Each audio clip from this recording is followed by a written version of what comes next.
Wakibeleke kiba kwa kuja kihura mwobo.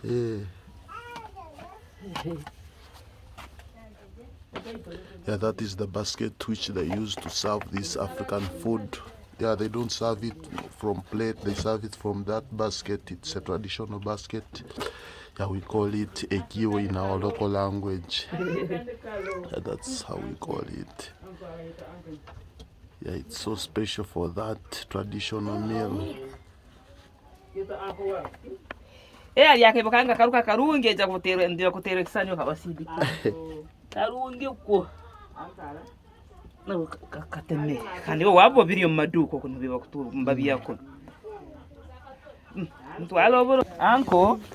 Yika wudi kulka kulira mwenye. Anko. Wonu